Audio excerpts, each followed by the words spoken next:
because I was directly initiated by him, I had certain experiences. I felt some sort of vibration which you see nobody can feel. If I give initiation to anybody, nobody will feel like that. After a few months, he gave the power to hear that sound. You must have heard about the Omkar Dhwani, the sound that is vibrating in the universe, which people do not generally hear. As we are talking, we are moving about, we don't hear that.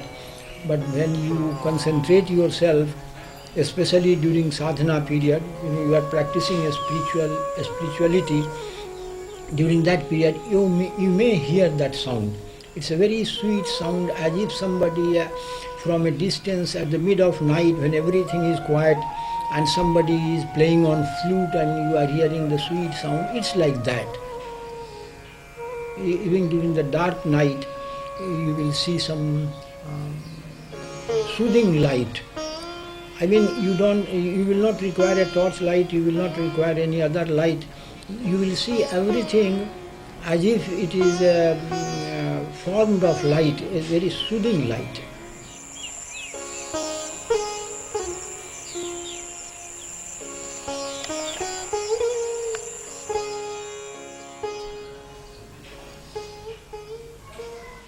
After initiation, he told me that during your practice, you may get some sort of visions or some sorts of experiences which may be either very good or maybe pleasant or maybe terrible, even fearful or dreadful also.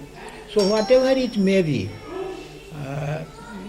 if it is a dreadful scene, don't be afraid of it.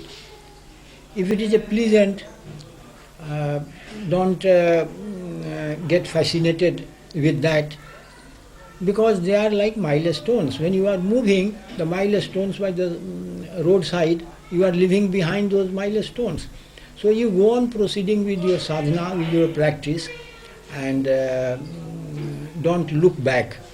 I mean, don't give importance to the experiences which you get or the visions which you get. Don't give any importance to that during the sadhana. Of course, in those early days, I could get certain visions or certain experiences which were not good in the sense that which were not pleasant. They were fearful also. At times I used to get afraid whether I am sinking or where I am going, or am I becoming unconscious. It was like that. But gradually those phases passed away, and as I got experienced during sadhana, I could understand what it is coming and how it will go.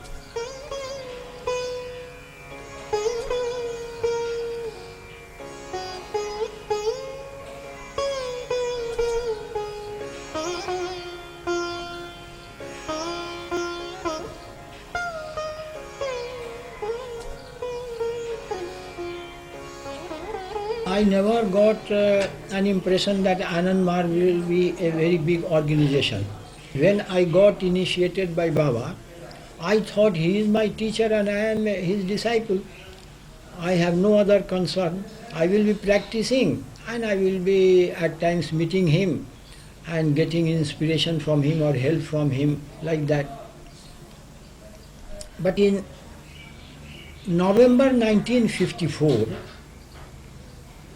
Baba said that by then we didn't know each other.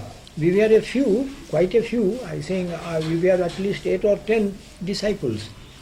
But we didn't know each other. Because Baba had the rule then that his address should not be given to anybody without his asking. So we didn't know each other. But in November 1954, Baba called all of us. 8 or 10 of us were there. So we all met in November 1954 at one place. And then Baba got us introduced to each other. And then he said that day that, look here, many people will come now for initiation, and you will need an organization to accommodate them. So I am thinking of one organization, and then he gave the name, say Ananda Marg. Ananda Marg means the path of bliss. Ananda means bliss, Marg means path. Ananda Marg means path of bliss. So the organization started in 1955.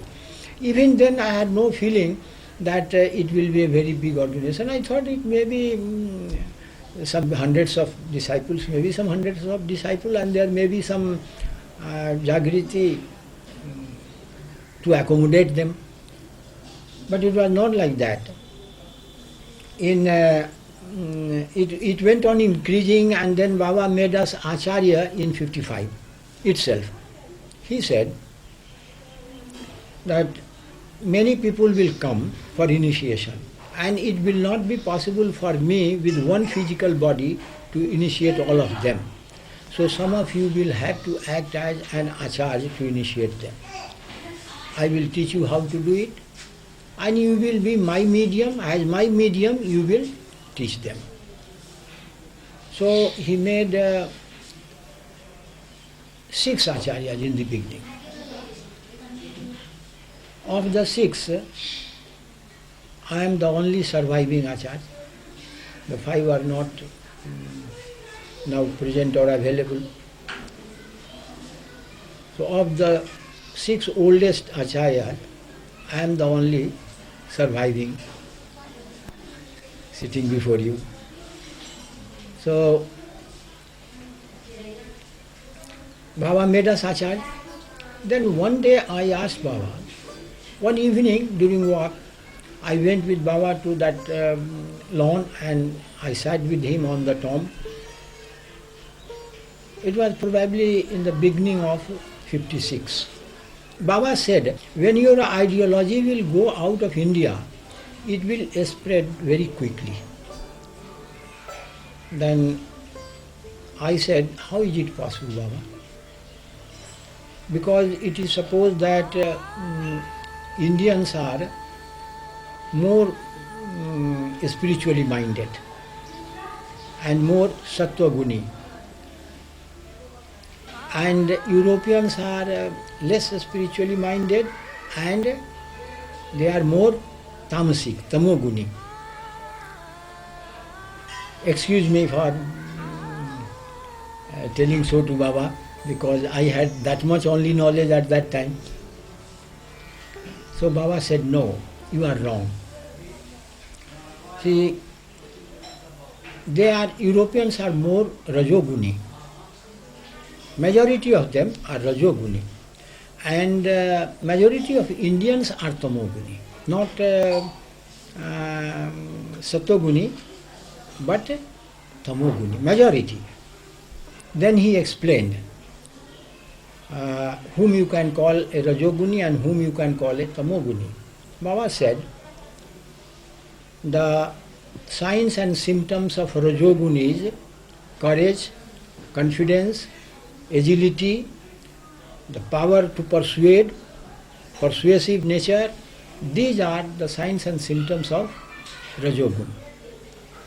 And eating too much, sleeping too much, talking too much, dilatory habits, these are the symptoms of tamoguni. So now you see, how are Indians? They are more tamoguni, majority of them are tamoguni, and Europeans, they are majority of rajoguni, majority of them are rajoguni. So activity lies in rajogun. So when activity lies in rajogun, when a mind with rajoguni spirit comes forward to work, he will definitely achieve success, because he is persuasive. He has courage, he has confidence, he has agility. He is an active man, he will definitely be successful. So that's why I have said that when your ideology will go out of India, it will spread very much. And that we are seeing today, it is happening.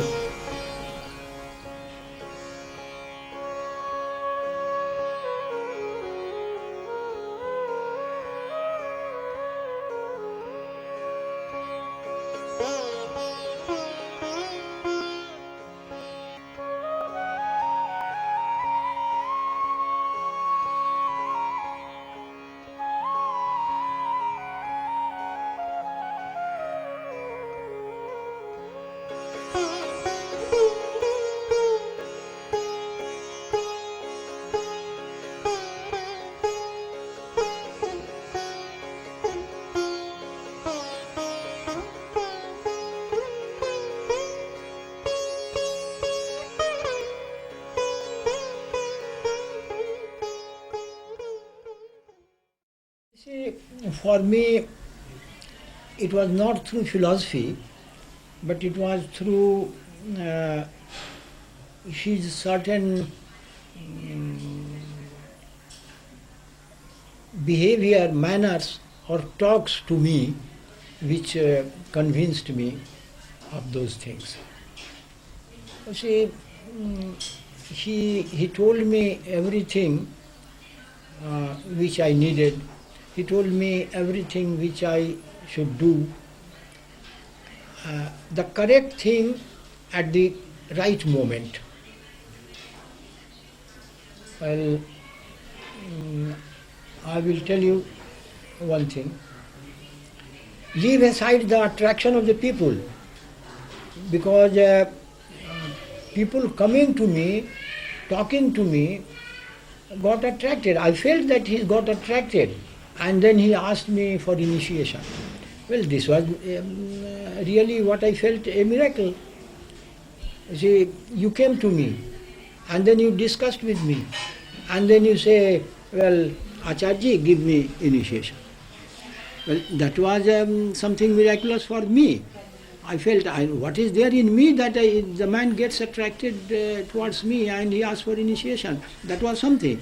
But in my personal life itself, well, that will be telling a stories of miracles. Many people may not like it, but since you have put this question, I will reply. You see, this, my son Amarnath, when he was a school student at Nathnagar in the year maybe 57, 56, 57, he fell sick.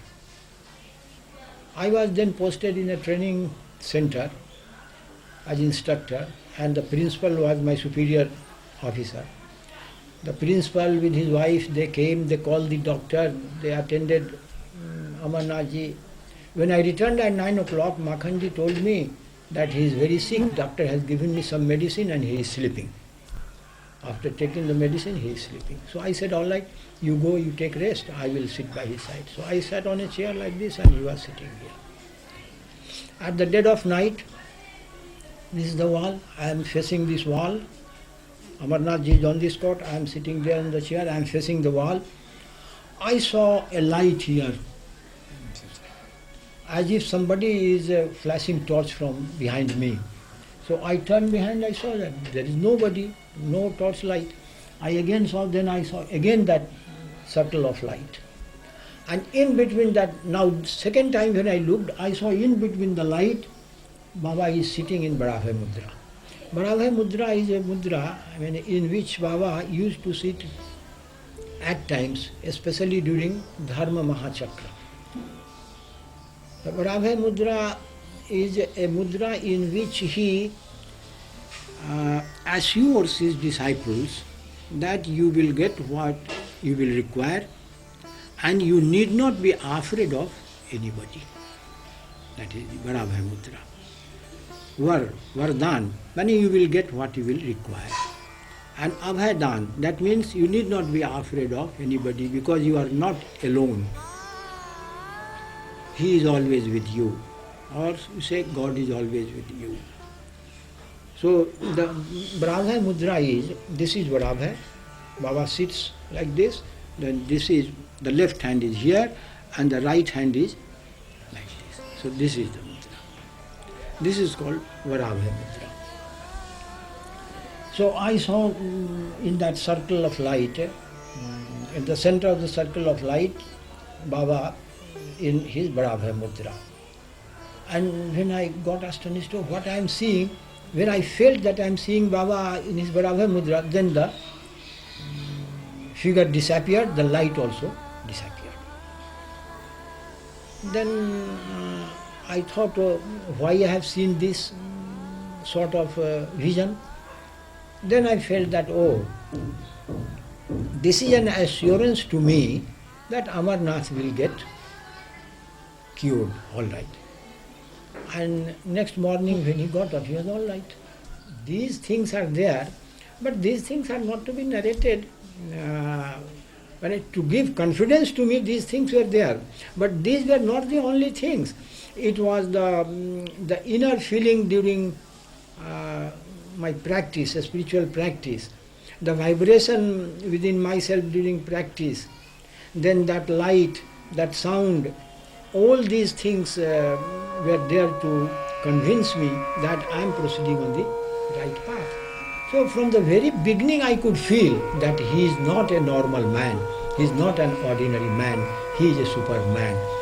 And he is definitely what is called the Mahasambhuti of the Tarak Brahma.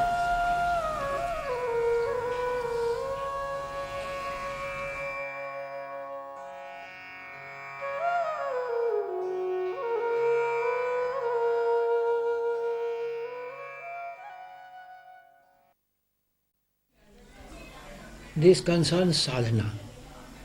How will you achieve some progress through the spiritual practices? Well, there are many factors. First is that you must have confidence. If you do a thing with the in a half-hearted way, then you will not get the desired result. Even in worldly affairs, if you are a student, you are reading a book half-heartedly, you will not be a good student. So is the case with sadhana also. You must have confidence first. Then after confidence, you must have regular practice. Regular practice means the time and place. It is better if you fix a time and fix the place. Suppose this is the place. I live in this room. And then I do my spiritual practice also in this room. And if I do practice at 6 o'clock in the morning and at 7 o'clock in the evening, then I must do practice every day here on this bed where I practice. Not that today here, tomorrow there, day after that side, then day after in that room. So the place should be fixed. It's better. And then the time should also be fixed. If you do it at 6 o'clock, do it at 6 o'clock every day. So regularity in practice, confidence, regularity in practice, and then you do practice only twice. Twice or 3 times? 3, 4 times, then you do that, for some time, a small practices. A small practices people do, say, in the morning, then after bath, etc., you do the full practice. Then at noon before lunch you do something. Then in the evening you do full practice. Then at bedtime you do something. So out of the 5 times, you do the best on 2 times. 2 times only. So those 2 times when you do, that is the complete practice. But in other times you do some practices. During those smaller practices, you must do 2 things. Ishwar Pranidhan and Dhyan. And that should be minimum half an hour. 15 minutes Ishwar Pranidhan, 15 minutes Dhyan. Those are small practices. And those 2 times the full practice. But that is also not sufficient. I mean, all the time we are working, talking, moving about, eating, taking bath. So why forget the all-pervading Lord? Try to recite your mantra even when you are not in sadhana. Suppose you are sitting in a train, sitting in a bus, or you are just moving about. Without concentrating on a point, you keep on reciting your mantra on your breath. So don't just stop it, don't allow it to. You are sitting in the plane is flying, you are sitting. So, but your breath is there, you are breathing. At the same time you are sitting, but you are breathing. So allow your incantation on the breathing. Keep your incantation on your breathing. So that is what is called Ishwar Pranidhan, half Ishwar Pranidhan you should say. full Ishwar Pranidhan is when you sit, concentrate, and then with closed eyes you concentrate, and then you do your incantation on your breath. But while doing other things, you are taking your bath, you are taking your meal, but you are breathing also. So keep on your incantation on your breath. And gradually after some times, maybe 6 months, maybe 1 year, maybe 2 years, depends on the man's practice and confidence, it will become automatic. So you will have to stop it by thinking. You will not have to do incantation by thinking, rather you will have to stop it by thinking. So it will be so mechanical, it will be automatic. And it will so happen someday that while sleeping, you do not know whether your incantation is on or not. But as soon as you will close your eye, as soon as you get your consciousness back from sleep, you will feel that I am doing that. So this becomes automatic through practice. Once you might have heard the story of Lord Krishna and Arjuna. It's a Mahabharata, a story of Mahabharata. Arjuna asked Lord Krishna that how the joke that you have explained, how is it possible? The reply of Krishna was, Abhyasesu vairagyena. Only 2 words, he said.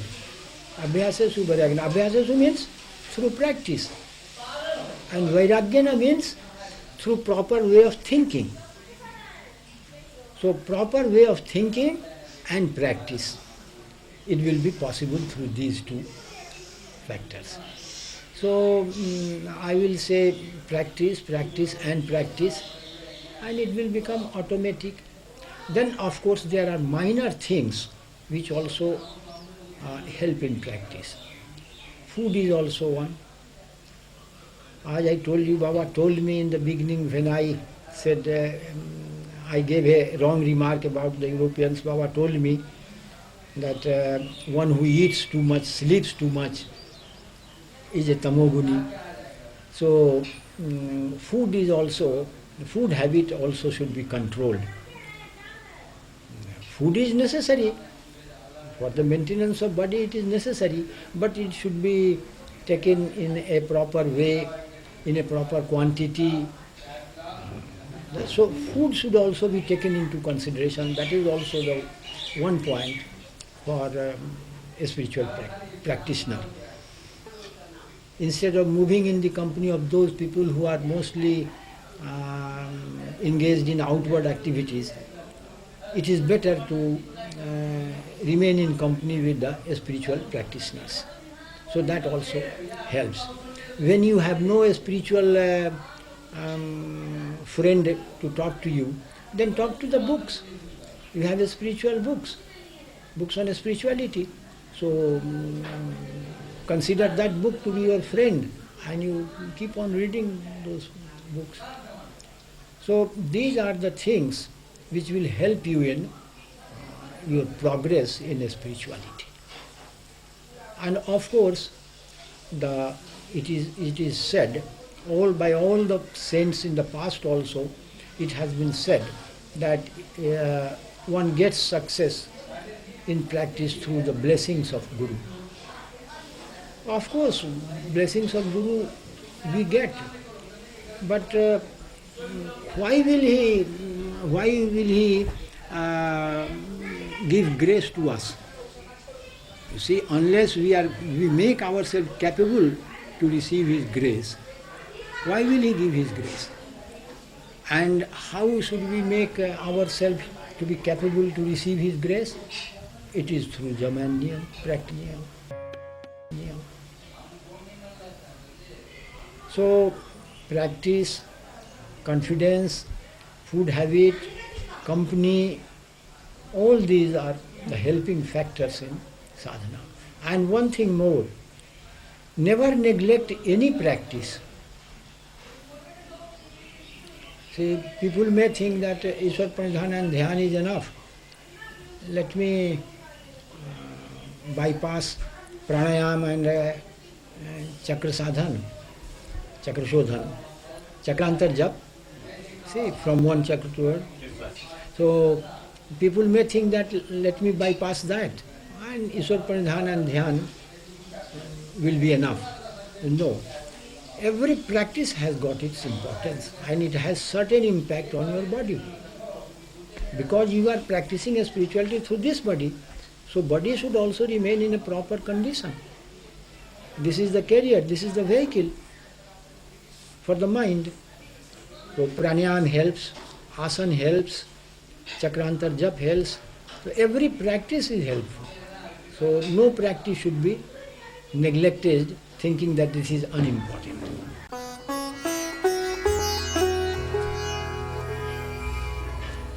While doing acts, we forget that there is a cosmic existence and the cosmic consciousness is there. We forget this. We become one with that object. When we are eating, we become one with the eating materials. When we take bath, we become one with the soap and the water and the towel. So we forget that cosmic existence when we are engaged with certain jobs. To keep in mind, we have this second lesson in practice. This is a process, this is a method given in practice to keep one's mind always engaged or to keep the presence of cosmic existence always. This second lesson is given. Whenever we do any work, any job, we must take help from the second lesson. And we must feel that it is He who has exhibited in these different forms. Then you will never forget Him, you will never forget God. He will always be with you, He will always be within your mind, and then you will have confidence, you will have devotion.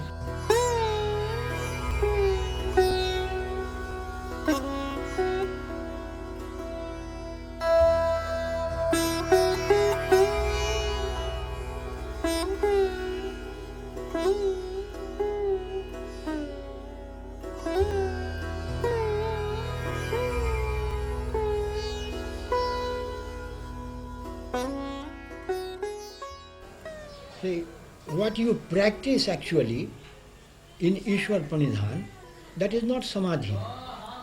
That is, the practice to get samadhi. Samadhi means full concentration. See, mind goes outside. The outward tendencies of mind gets contact with objective world. But then through some senses, through different senses. A sound is coming, you catch the sound through ears. A sight, a scene is there, we get that through our eyes. A smell is there, we get through the nose. So mind gets contact with objective world through these senses. Now what is practice? What is Ishwar Pranidhan? You try to withdraw your mind from the objective world. You want to detach your mind from the objects of outward world. And then you close your eyes and you try to concentrate your mind at a certain point, which may be different in different men, which you call a point of concentration or chakra. So there, when you concentrate your mind, you make effort that my mind doesn't go out through these senses to come in contact with the outward world.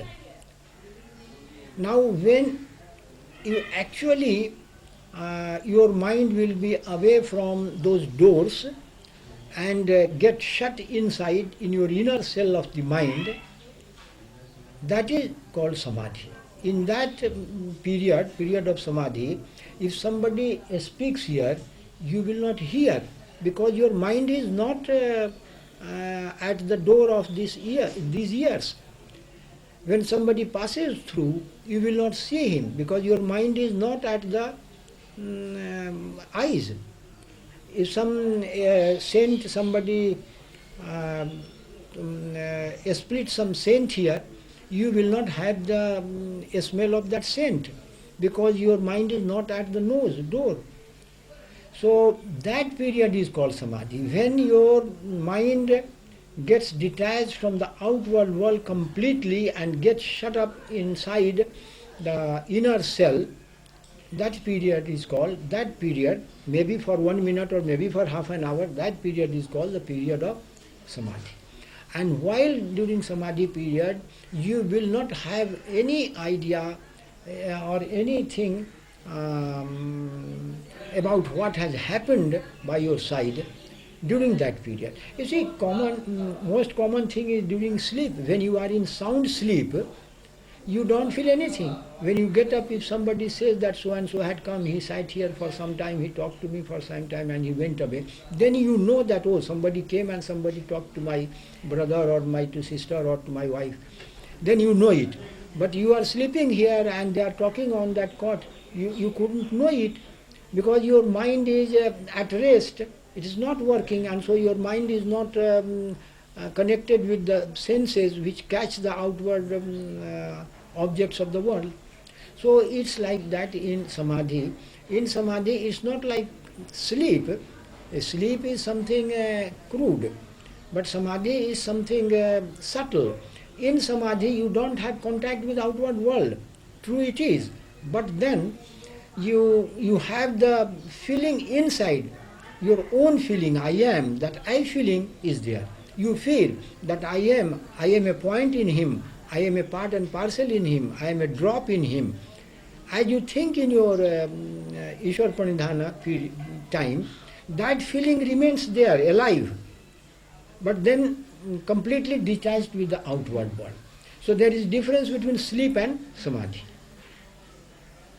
But there is another kind of samadhi which is called the perfection of spirituality, that is called nirvikalpa samadhi. That comes through dhyana. This savikalpa samadhi comes through Ishwar Pranidhana. You will get this samadhi by practicing Ishwar Pranidhana. But then nirvikalpa samadhi comes through dhyana. And nirvikalpa samadhi, in nirvikalpa samadhi, you forget your I feeling also. The feeling that you have in your savikalpa samadhi, that also is absent there in nirvikalpa samadhi. Nobody can explain nirvikalpa samadhi because you have no mind there. The mind is completely merged in consciousness. You have, by now you must have learnt about the theory of consciousness and mind. Consciousness is something else, mind is something else. Mind comes out of consciousness, and when mind merges again into consciousness, the consciousness remains. But there is no partition in consciousness. Subtle things are not partitioned. On the earth, you draw a line, and the line is there. But on the water, you draw a line, and you go on drawing, and immediately the line is also vanishing there. In the air, you haven't got that. In the ether, you haven't got that because you go on from subtle to subtler. So consciousness is so subtle that there can be no partition in that. So unit consciousness is already merged in cosmic consciousness. So there is no partition in cosmic consciousness and unit consciousness. But the thing is that from cosmic consciousness, a point is there. And from that point, your mind, that unit mind has come. So I can say, or you can say, or anybody can say that this is unit consciousness, this is unit mind. But as soon as the mind merges in that unit consciousness, the unit consciousness also is not there. It is one with that cosmic consciousness. Well, it's very difficult to explain, but I am trying to explain. So that nirvikalpa samadhi, in that nirvikalpa samadhi, there is no mind. Mind merges into consciousness, and then that unit consciousness becomes cosmic consciousness, one with cosmic consciousness. That is called the perfection of sadhana, nirvikalpa samadhi. and that comes through dhyan. That's why I say many people may think that Savikalp Samadhi through Ishwar Pranidhan and Nirvikalp Samadhi through Dhyan. Why practice other things? Practice only Ishwar Pranidhan and Dhyan. No. Others are also very helpful. They will help you in getting Savikalp or Nirvikalp Samadhi. So other practices should also never be neglected. See, this is an electrical line. So, it is not that the electricity is only at that point from where we are getting light. It is all through the whole line. But a point has been created there, and therefore we are getting light from here. But if you shut this point and you open another point a few feet away, we will get the light from there also. The whole line has got that energy running through it. So is the cosmic consciousness running everywhere, pervading everybody, pervading all, every unit, every object, everything. But it is the particular point from that cosmic consciousness from where our unit consciousness or individual's unit consciousness gets a mind. The moment mind merges into that unit consciousness, the mind is not there. It is the mind which feels that I am separate. But when there is no mind, it becomes one with cosmic consciousness. And that is called Nirvikalp Samadhi. So Nirvikalp Samadhi cannot be explained. Because mind is not there. Fair enough. Who will explain? Mind is not there.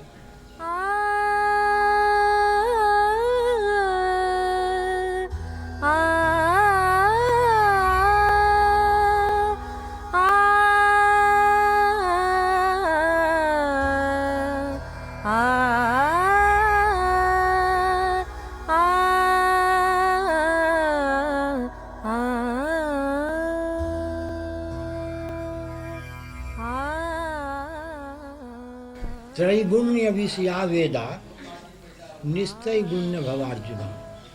What Krishna taught to Arjuna is called Gita. You must have heard about a book Gita. Gita is nothing but the teachings of Lord Krishna to Arjuna. Traigunya Visya Veda Nistai Gunya Bhavarjuna. So far knowledge goes, it is Traigunya, Triguna. The bondage of Prakriti is there. Sattva-rajtam, the bondage of Prakriti, the creation. You are within the creation. Wherever you go, whatever knowledge you may have, Veda means knowledge, Traigunya Vishya Veda. So, wherever you go, whatever knowledge you gain, it is within the bondage of Prakriti. Nistray Guna Bhavarjuna. Arjun, you have to be Nistray Guna, Gunatit. That means Nirvikalp. Savikalp is not all. You have to be, you have to achieve Nirvikalp Samadhi. So that is the perfection, the stage of perfection. One has to keep on practicing. One should not feel satisfied when he gets Savikalp Samadhi. One should not, because all the powers you get only by reaching Savikalp Samadhi. Even at the lower stages you get powers. There is a getting of fruits, somebody getting some sweets, somebody giving you some smell. These are even at the lower stage. But of course a man, a sadhak becomes powerful by achieving Savikalp Samadhi. One may think that, oh, I have become a very powerful man, I have achieved many things, I have achieved perfection. But that is not the case. There is the fear of downfall. You may lose your powers one day, because that is not of permanent nature, and that is not the point of perfection. So you keep on practicing, even after getting Savikalp Samadhi, you keep on practicing till you get Nirvikalp Samadhi. And when you get Nirvikalp Samadhi, a sadhak must sit in Nirvikalp Samadhi for some time, every day, so that that stage is maintained so long body is there, because body has got tendencies, inclinations and tendencies will never die so long a man is alive. So to have mastery over that, even a man who has achieved Nirvikalpa Samadhi should sit in Samadhi for some time. That is why you might have seen or heard about that book on yoga, Patanjali Yoga. So Yam, Niyam, Asan, Pranayam, Pratyahar, Dharana, Dhyan, Samadhi. So the eighth one, the final one, Samadhi, is also counted as practice. So that is also a part of practice. That means when you achieve Samadhi, you must sit in Samadhi for some time every day.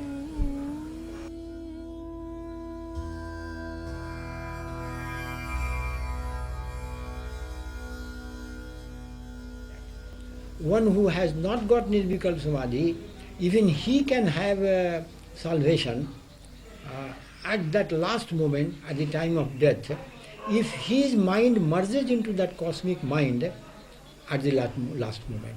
That is why Baba has said in Supreme Command that those who perform sadhana twice a day regularly, the thought of Param Purusha will definitely arise in his mind at the time of death. So in that last moment, if his mind merges into that cosmic mind, he will get salvation. But if you go on practicing for the whole life and you forget him at the last moment, then your mind doesn't merge in him. You may get salvation or you may not get, you may get rebirths, but then it will be guaranteed that in your rebirth period, you will be a spiritualist. When he came in my house for the first time in February 1955, he said, bring everybody, he called everybody here who is in this house, I will initiate them. So my wife was already initiated before Anandamar. She got initiated earlier in 1954. But my old aunt, who was more than 80 years of age, she was very weak, very old. She came, Baba initiated her. And Makhanji was there, Makhanji was initiated. Then Amarnathji, these were children, they were also initiated. Baba gave them initiation also. Then Baba again came in July the same year. Then that old aunt, she went moving to Baba, and after salutations, Baba told her that go on practicing, do practice as much as you can. Then she said, Baba, what can I do now? I have no strength to do. I am so weak, I am so old. What can I do now? Baba said, don't worry. Do as much as you can. The rest I will do for you. This is July. In November, my wife went to Baba at Jamalpur, and Baba told her, gave her the indication that Chachi will now go. She came and told me that Baba had said like that, and after a few days, my aunt, Baba told her that your aunt will go now. And after a few days, after her return from Jamalpur, a few days after, my aunt expired, left her body. But she left her mortal frame in quiet consciousness. I was in my office. She called for me from there. I came. Then she said, she blessed me. She didn't say anything, but she blessed me. She touched my head and all that, blessed me. Then Makhanji lifted her and laid her on her bed. Then I said, do you remember your Ishta mantra? She said yes. Then she closed her eyes. Then I said, in her ears I said, do you remember Baba's Pratikriti? That Baba Parabhay Mudra Pratikriti? Then she couldn't speak, but she nodded her head.